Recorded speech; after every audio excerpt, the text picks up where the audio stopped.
यहाँ एक विस्तृत और प्रेरणादायक साधु जी की कहानी प्रस्तुत है, जो जीवन के गहरे अर्थों और नैतिक मूल्यों को उजागर करती है। साधु जी की कथा। स्वभाव की महिमा। साधु का जीवन और उसकी साधना। एक समय की बात है, एक घने जंगल के बीचों बीच एक शांत और पवित्र साधु रहता था। वह साधु बहुत ही दयालु और करुणामय था और सभी जीव जंतुओं के प्रति उसका प्रेम असीम था। वह हर सुबह नदी के किनारे ध्यान करने जाता और दिन भर अपनी कुटिया में साधना करता।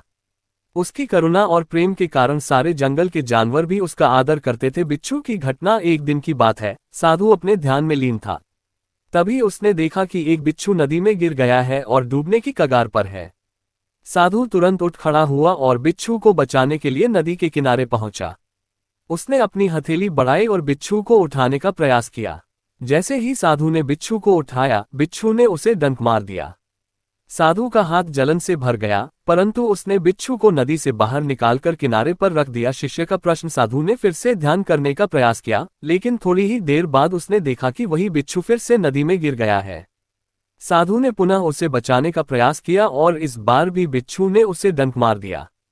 साधु का हाथ अब और अधिक दर्द कर रहा था, परंतु उसने अपनी पीड़ा को सहते हुए बिच्छू को फिर से बचाया और किनारे पर रखा। साधु की यह करुणा और दया देखकर पास से गुजर रहा एक युवक बहुत हैरान हुआ।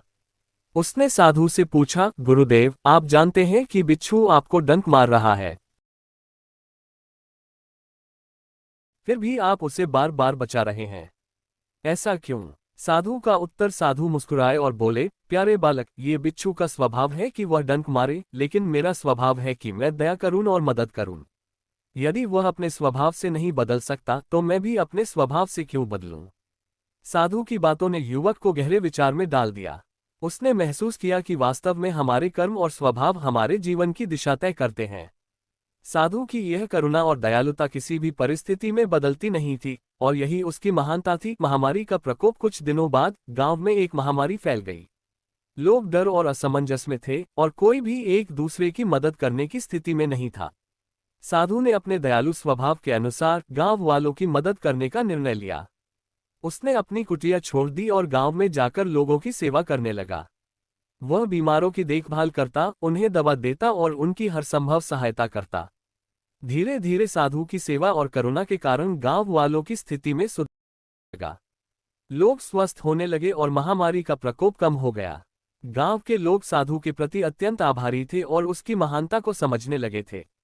उन्होंने साधु को अपने गांव में रहने का आग्रह किया ताकि वे उसके मार्गदर्शन और आशीर्वाद का लाभ उठा सकें। साधु का उपदेश। साधु ने भी गांव वालों के प्रेम और सम्मान को स्वीकार किया और गांव में ही बस गया। वह हर दिन लोगों को सिखाता कि करुणा और दया का महत्व क्या है और कैसे हमें अपने स्वभाव को बदलने की बजाय उसे और मजबूत करना चाहिए। उसकी उपदेश और सेवा से गांव के लोग भी दयालु और परोपकारी बन गए। इस प्रकार साधु और बिच्छू की कहानी हमें ये सिखाती है कि हर परिस्थिति में हमें अपने स्वभाव के अनुसार ही कार्य करना चाहिए, चाहे हमारे सामने कितनी भी कठिनाइयां क्यों न आए।